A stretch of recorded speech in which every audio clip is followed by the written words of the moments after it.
예수께서 거기서 떠나 유대 지경과 요단강 건너편으로 가시니 무리가 다시 모여들거늘 예수께서 다시 전례대로 가르치시더니 바리새인들이 예수께 나아와 그를 시험하여 묻되 사람이 아내를 버리는 것이 옳으니이까?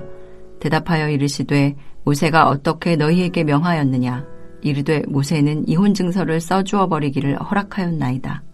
예수께서 그들에게 이르시되 너희 마음이 완악함으로 말미암아 이 명령을 기록하였거니와 창조 때로부터 사람을 남자와 여자로 지으셨으니 이러므로 사람이 그 부모를 떠나서 그 둘이 한 몸이 될지니라. 이러한즉 이제 둘이 아니요 한 몸이니 그러므로 하나님이 짝지어 주신 것을 사람이 나누지 못할지니라 하시더라. 집에서 제자들이 다시 이 일을 물으니 이르시되 누구든지 그 아내를 버리고 다른 데에 장가드는 자는 본처에게 간음을 행함이요 또 아내가 남편을 버리고 다른 데로 시집가면 간음을 행함이니라. 오늘 본문의 중심 구절은 10장 9절이라고 할 수 있습니다. 예수님은 빌립보 가이사랴에서 갈릴리 가버나움으로 가셨다가 이제는 유대 지경과 요단강 건너편으로 가셨습니다. 다른 복음서에서는 예수님이 갈릴리에서 유대 지역으로 가셔 그곳에서 사역을 하신 후 요단강 건너편, 즉 베레아 지역으로 가셔서 사역을 하신 것을 보여줍니다. 그러나 마가는 예수님의 유대 사역을 단지 지역을 언급하는 것으로 요약해 놓고 있습니다.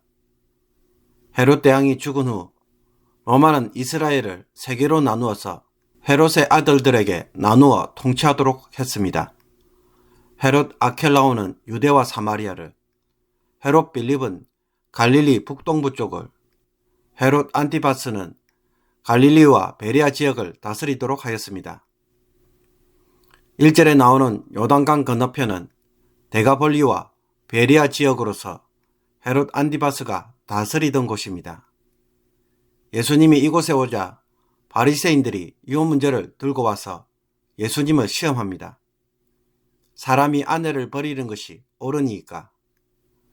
그런데 어떻게 이혼 문제가 예수님을 시험하기 위한 올무가 될 수 있을까요? 과거 헤롯 안티바스는 자기 아내와 이혼을 하고 동생의 아내인 헤로디아와 결혼을 하였습니다. 이것을 세례 요한이 지적했다가 죽임을 당하였습니다.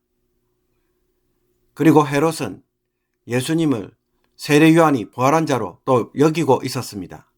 이런 상황에서 바리새인들은 이혼이라는 주제를 가지고 이야기함으로써 헤롯과 헤로디아의 결혼 문제에 대하여 부정적인 답변을 내리도록 덫을 놓고 있는 것입니다. 그러면 예수님도 세례 요한과 같은 처지에 빠질 가능성이 있습니다. 이와 반대로 예수님이 이혼을 허용해 주는 것처럼 말한다면 헤롯의 불의를 덮어주는 것이 되기 때문에 이 입장 역시 바리새인들의 비난을 피할 수 없는 일이었습니다. 바리새인들의 질문에 예수님은 직접 대답하지 않고 모세의 율법은 어떻게 명령하고 있는지를 도리어 묻습니다. 모세 율법에 따르면 여자에게 이혼 사유가 있다면 이혼 정서를 써주고 아내를 본가로 돌려보내도록 하였습니다. 여기에 대해 예수님은 첫 번째로 하나님이 모세로 하여금 이혼 정서를 써주도록 한 것은 사람의 완악함으로 인하여 주어진 것이라고 설명합니다. 결혼해서 살다 보면 함께 살 수 없는 불가피한 상황들이 발생합니다. 배우자의 완악함으로 인해 간음이나 음행을 한 경우 함께 살 수가 없는 것입니다. 따라서 이와 같은 특별한 이유에 대하여 최소한의 이혼을 허용해 준 것입니다. 실제로 모세율법은 이런 경우가 아니라고 한다면 남편이 아내를 함부로 버리지 못하도록 한 것입니다. 그러나 이런 율법의 의도와는 달리 유대인들은 이 이혼 정서를 어떻게 사용하였습니까? 사소한 일이라도 아내를 버릴 명분이 되면 이혼 정서를 써주어서 얼마든지 이혼을 할 수 있다는 식으로 남발하였습니다. 다른 여자와 결혼하기 위해 말도 안 되는 이유를 가지고 이혼하는 일을 쉽게 행한 것입니다. 그러면서 둘째로 예수님은 신명기보다 앞선 창세기 말씀을 인용하시면서 결혼에 대한 하나님의 근본적인 뜻이 무엇인지 가르쳐 줍니다. 하나님이 남자와 여자를 지으실 때 두 사람은 부모를 떠나 서로 연합하여 한 몸이 되게 하셨습니다. 이 두 사람을 창조하신 것도 하나님이시고 그 두 사람을 하나로 만드신 것도 하나님의 창조 원리였습니다. 그런데 둘을 하나로 만드신 것을 사람이 파괴하여 둘로 만든다는 것은 하나님의 창조를 거부하는 것입니다. 그러므로 하나님이 짝지어 주신 것을 사람이 나누지 못할지니라. 따라서 하나로 만드신 것을 사람이 둘로 나누는 것은 하나님의 뜻을 거스리는 것이기에 이혼에 대한 예수님의 입장은 이혼 금지입니다. 2일 후에 집에 있을 때에 제자들이 따로 설명을 구합니다. 이혼에 대한 예수님의 가르침이 바리새인들과는 너무나도 달랐기에 좀 더 구체적인 설명을 기대했던 것 같습니다. 그때 예수님은 아내나 남편을 버리고 다른 사람과 결혼하는 것은 간음이라고 가르쳐 줍니다. 간음이라고 가르쳐 주심으로 다시 한번 이혼의 부당함을 강조합니다. 그러면서 제자들에게는 이와 같은 말씀을 주심으로 헤롯 안디파스가 헤로디아와의 결혼을 위해서 이혼을 한 것은 잘못된 것임을 깨닫도록 합니다. 오늘 본문에 이런 내용을 묵상해 볼 때에 우리는 두 가지 교훈을 발견할 수 있습니다. 첫째는 하나님이 본래 주신 율법의 뜻과는 달리 사람은 이 율법을 왜곡해서 자기 위주로 자기 편리한 대로 악용하는 일을 얼마든지 할 수 있다는 것입니다. 그러면서도 자신은 하나님의 율법을 따라 행하고 있기에 전혀 죄를 짓지 않고 율법에 신실한 자인 것처럼 착각할 수 있습니다. 바리새인들을 보십시오. 그들은 이혼 문제를 가지고 와서 예수님을 시험합니다. 그들은 이혼에 대하여 모세율법이 무엇을 말하는지 이미 알고 있습니다. 그러나 이것을 가지고 지금 무슨 일을 하고 있습니까? 예수님을 세례요한과 같은 처지에 빠뜨리려고 하고 있습니다. 율법을 알고 율법대로 살아가려고 하는 자가 이와 같은 일을 한다는 것이 말이 됩니까? 그런데 우리도 그와 같은 방식으로 하나님의 말씀을 사용할 때가 있습니다.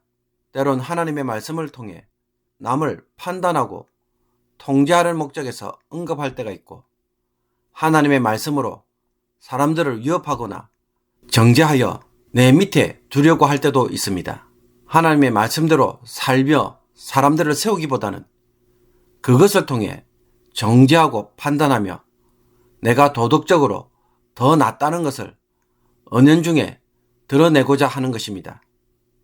이것이 하나님의 말씀을 악용하는 모습이라고 말할 수 있습니다.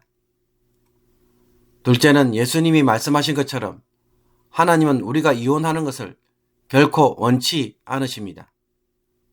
하나님은 우리가 행복한 결혼 생활을 하기 원하십니다. 하나가 되게 하셨기에 하나됨을 지키고 누리는 삶을 원하십니다. 많은 사람들이 이혼을 할 때 성격 차이 때문에 헤어진다고 말합니다. 그러나 성격 차이라는 것을 다시 한번 생각해 보십시오. 이것은 내 성격을 포기하지 않고 주장하기 때문에 일어난 일이라고 풀어 설명할 수 있습니다. 자기 뜻대로 되어야 행복할 수 있다고 생각하는 것입니다. 그러므로 왜 이혼을 합니까? 자기 행복을 위해 이혼을 하는 것입니다. 결혼은 하나가 되었기에 두 사람 모두 자기를 잃어버리고 새로운 나를 세워가는 일입니다. 하나님을 통해 하나로 살아가는 것입니다. 우리 시대는 이혼을 너무나 쉽게 생각하고 다른 사람과 결혼을 하기 위해 이혼을 하는 경우도 적지 않습니다. 주님은 이것을 분명히 간음이라고 말씀하고 있습니다. 다른 말로 하면 죄라는 것입니다. 어쩔 수 없다는 말로 변명할 수 있는 것이 아닌 것입니다. 물론 우리는 상대방의 불륜이나 폭력과 같이 더 이상 결혼 생활을 유지할 수 없는 불가피한 상황을 만날 수 있습니다. 이것마저도 무시하는 것이 아닙니다. 그러나 정말 불가피한 경우가 아니라고 한다면 이혼에 이르는 일은 하지 말아야 하는 것입니다. 그러므로 이혼을 하지 않으려면 평소에 가정에서 부부가 정말로 서로에게 매일 헌신하고 사랑하는 일에 의도적으로 힘써야 합니다. 그렇지 않으면 부부는 얼마든지 헤어질 수 있는 수많은 조건을 가지고 있습니다. 남자와 여자는 서로 다른 성격과 서로 다른 가정 문화에서 살았기에 사랑으로 연결되지 않으면 이런 차이점이 헤어지는 모든 이유로 등장합니다. 힘들면 이혼할 수 있다는 생각을 행여라도 하거나 혹은 그와 같은 마음을 가졌다면 우리는 회개해야 합니다. 하나님의 뜻을 정면으로 거스르기 때문입니다. 저는 제 아내와 결혼할 때 서로에게 약속한 것이 있습니다. 아무리 화가 나도 이혼이라는 말은 절대로 꺼내서는 안 된다는 것이었습니다. 홧김이라도 실수로 그런 말을 해서는 안 된다는 것입니다. 한번 말하기 시작하면 그것은 어느 순간부터 자연스러워지고 정말로 그렇게 될 수가 있는 것입니다. 오늘 이 말씀을 통해 배우자에게 따뜻한 말로 하루를 시작하고 사랑한다는 말로 둘이 하나가 되게 하신 것을 이루어가기를 주님의 이름으로 축복합니다. 기도드리겠습니다. 두 사람을 하나로 만드셔서 평생 헤어지지 않고 서로 사랑함으로 살아가도록 기쁨을 주신 하나님, 하나님이 주신 이 행복을 내 성격, 내 기분, 내 생각으로 함부로 깨트리는 자가 되지 않게 하옵소서. 주님 앞에 서는 날까지 하나로 살게 하시고 이 결혼을 통해 나와 주님과의 깊은 관계를 깨닫게 하시며 거룩한 신부로 세상에 살아가는 아름다운 성도가 되게 하옵소서. 우리 가운데 이미 이혼한 사람들도 있습니다. 그들의 마음도 위로하여 주시고 지난 허물은 용서해 주시며 이제 다 잊고 이 말씀 앞에 바로 서게 하옵소서. 홀로 살아가든지 혹은 재혼을 하든지 간에 이제는 배우자에 대하여 바른 판단력을 주시며 하나님이 원하시는 아름다운 가정을 세워갈 수 있도록 잘 준비되게 하여 주옵소서. 예수 그리스도의 이름으로 기도하옵나이다. 아멘.